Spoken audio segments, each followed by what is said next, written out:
SMD Law is the official law firm of the Spartan Nation. Check them out on the interwebs at smdalaw.com or at 866-529-3537. No matter where you are in the state of Michigan, Upper Peninsula, Lower Peninsula, it doesn't matter. They have an office near you. So whether you need to send a letter to an annoying neighbor, or you're a criminal and you need defense, maybe you just have problems with elder law, check them out, smdalaw.com today. The official law firm of the Spartan Nation. Call them first, then you act. Basically, you look at the football game, you talk about turnovers, and you talk about it, you talk about it, you talk about it. When they happen, bad things come about it, or good things, depending on which side of the fence you're on. So obviously those turnovers, being -3 in the first half, created a big 14-point swing, number one, when we didn't get the touchdown going in to make 21-14, and then they drive down the field. So big turning point, I thought, going into 28-7. When you look at it, when you look at it statistically, I guess, statistics can lie to you. You still have the -3 turnovers, too many penalties, didn't control the quarterback from a scramble situation, didn't contain the quarterback well enough, too many loose plays that were created, that he created, you have to give him credit. Too much yards per rush.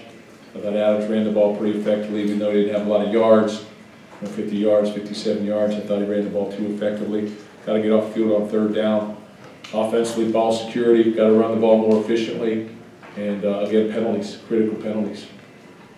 So I know some things are in question, I'm sure, but you got to play what's dealt. The hand that's dealt you. So the thing that we have to do is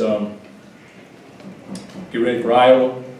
This is an out-of-conference game, so our focus is on the Big Ten Conference. It would have been anyway, so we're going to live and learn a little bit, young players sometimes, and we're going to make some mistakes, but we've got to be able to overcome those mistakes. But the first pick six, tough. But things happen on the football field, so I'll take some questions. Mark, when you're talking about the penalties and the turnovers, how many of them would you say were lack of discipline? And are those things kind of frustrating when you see those are the mistakes you're making? Yeah, it's frustrating. It's 3rd and 1. I think it's 3rd and 1. We stop them for a loss. We line up off sides. I mean, you can't line up off sides. You realize that when you first start playing football. You cannot line up off sides.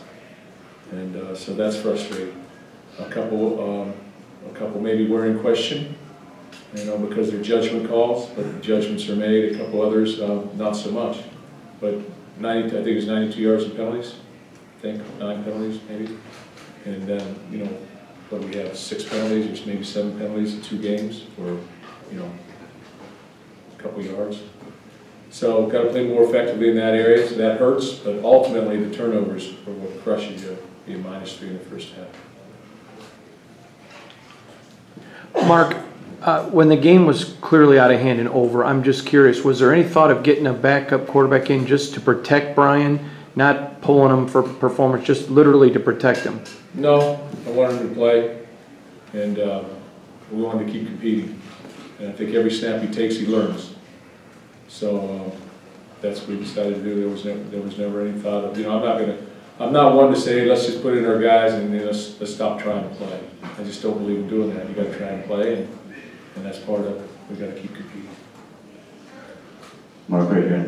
In terms of importance, this game, it seems like it could have been, momentum factor, Notre Dame rivalry. You mentioned the statistics can lie. I mean, across the board, other than the score, you guys kind of won in almost every statistical category. Well, you might say we won, but I don't think we ran the ball as effective as we need to.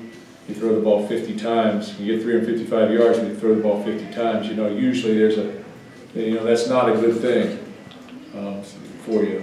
So again, the turnovers, you weigh out the turnovers. That's a score for a touchdown. That's a fumble with a touchdown coming after that, and that's a taking 7 off and then going and driving down the field. They hit one big pass play on the first drive, but other than that, I don't think they went up. I don't think they had too many big plays. One on 3rd down. We've got to get off the field on 3rd down. Some the quarterback created. A couple of them, obviously, we could have. In all situations, we have to defend better. But our guys are playing hard. But yes, statistics can lie to you a little bit. Mark, what are the conversations with Brian in terms of the balance of making plays and protecting and valuing the football? And then also, what do you say to L.J. Scott now that a couple of fumbles at the goal line?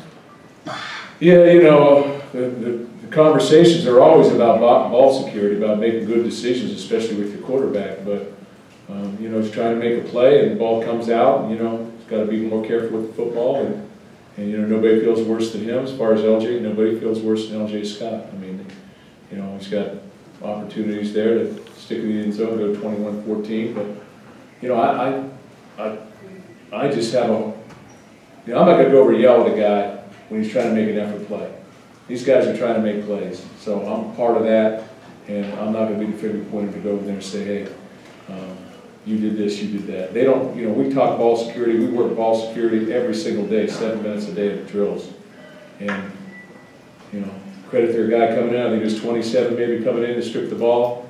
It was a very close call, could have went the other way. You know, I don't even know if they could rule from it up top. I think they had to make the call from the field. So could have went the other way, but it didn't. So I don't really know how to handle those things except try and stay composed as best I can, play for the next play. Coach up here, along those same lines with LJ, how much of an issue does it make it for you guys as coaches to kind of balance, I mean, put the ball on the ground 3 times, or you know, how about playing time, that kind of thing? Yeah. He's your best back.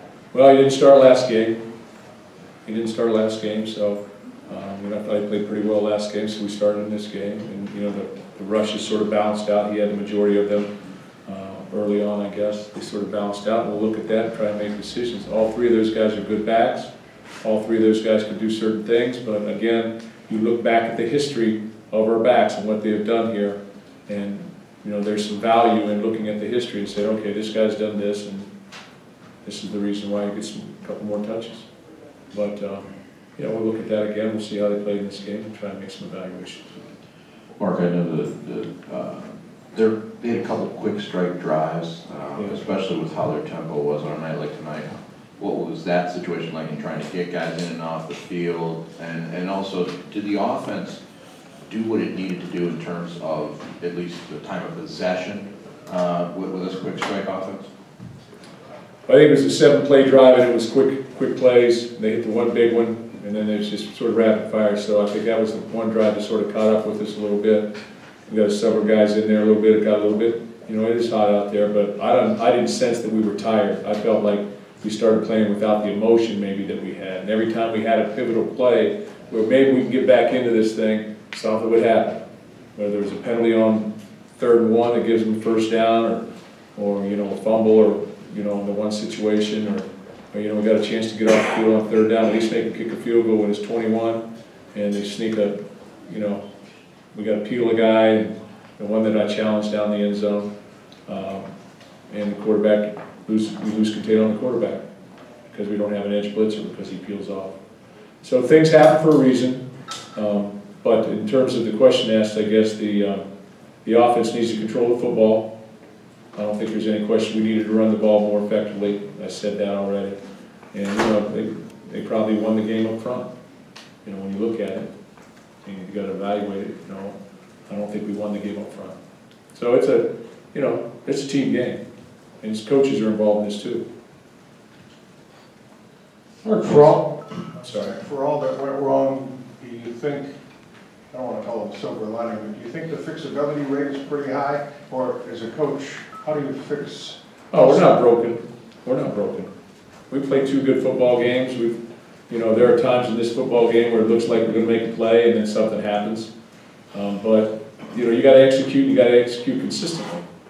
You know, but we're not broken. I think our football team win a lot of football games. You know, we got guys that can make plays. I was impressed with Tristan Jackson tonight. Made some catches, which he needed to do, and step up, and he made some big catches. And, you know, you saw a couple younger players make some catches as well, so that was a positive thing. But, you know, you got to evaluate the film. I'm just going off what I saw on the field.